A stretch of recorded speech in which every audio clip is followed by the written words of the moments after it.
ଆଜି ସୁଭଦ୍ରା ଟଙ୍କା ଆସିବାର ଶେଷ ଦିନ।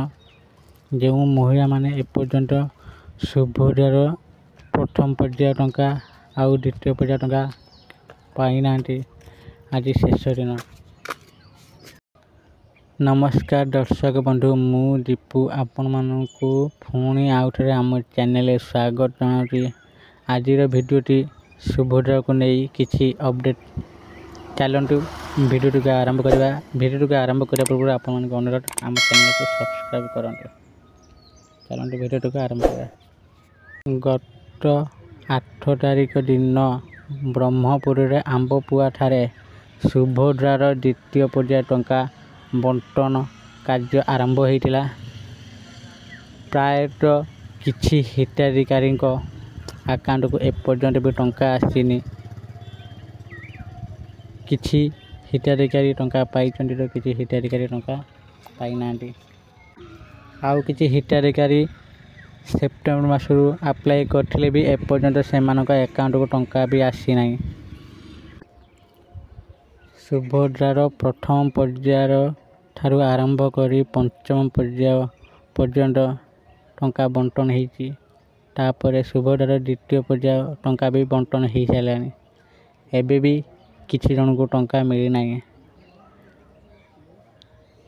କ'ଣ ପାଇଁ ମିଳିନି, କାହିଁକି ମିଳିନି, କ'ଣ ପାଇଁ ଆଉ କାହିଁକି ଟଙ୍କା ଆସୁନାହିଁ, ସୁଭଦ୍ରାକୁ ନେଇ ସବୁ ସମସ୍ୟାର ଏକ ଭିଡ଼ିଓ ଆଜି ଆମ ଚ୍ୟାନେଲରେ ଆସିବ। ଆପଣମାନେ ଦେଖିବେ, ସୁଭଦ୍ରାର ସବୁ ସମସ୍ୟାର ସମାଧାନ ଜାଣିବେ।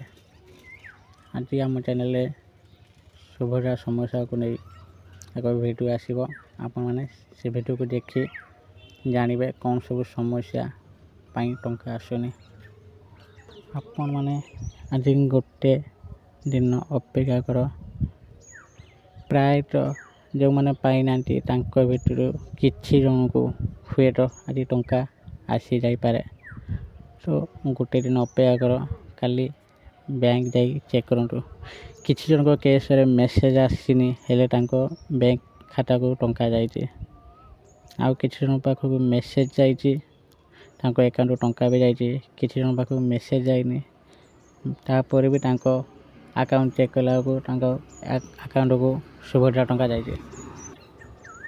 ତେଣୁ ଆଜି ସୁଭଦ୍ରାର ଯେହେତୁ ଶେଷ ଦିନ, ତ ଆଜି ଗୋଟେ ଦିନ ଆପଣମାନେ ଅପେକ୍ଷା କରନ୍ତୁ। ହୁଏତ ଆପଣମାନଙ୍କ ବ୍ୟାଙ୍କ ଖାତାକୁ ସୁଭଦ୍ରା ଦ୍ୱିତୀୟ ପର୍ଯ୍ୟାୟ ଟଙ୍କା ଆସିଯିବ।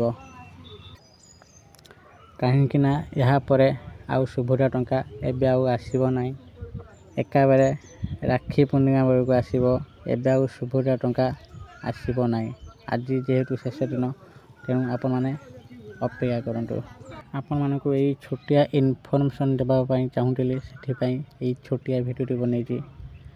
ଆଉ ସୁଭଦ୍ରାର ସବୁ ସମସ୍ୟାର ସମାଧାନ ନେଇକି ଆଉ ଏକ ଭିଡ଼ିଓ ଆସିବ। ତ ଆପଣମାନେ ଅପେକ୍ଷା କରନ୍ତୁ। ଭିଡ଼ିଓଟି ଆସିଲେ ଆପଣମାନେ ଦେଖିବେ। ଯଦି ଆପଣମାନଙ୍କୁ ଏଇ ଭିଡ଼ିଓଟି ଭଲ ଲାଗିଛି, ଆମ ଭିଡ଼ିଓକୁ ଲାଇକ୍, ସେୟାର, କମେଣ୍ଟ କରନ୍ତୁ। ଆଉ ନିଜ ସାଙ୍ଗସାଥିମାନଙ୍କୁ ସେୟାର କରନ୍ତୁ। ଆଉ ପ୍ଲିଜ୍ ମୁଁ ଆପଣମାନଙ୍କୁ ଅନୁରୋଧ କରୁଛି, ଆମ ଚ୍ୟାନେଲକୁ ସବସ୍କ୍ରାଇବ୍ କରନ୍ତୁ। ଧନ୍ୟବାଦ।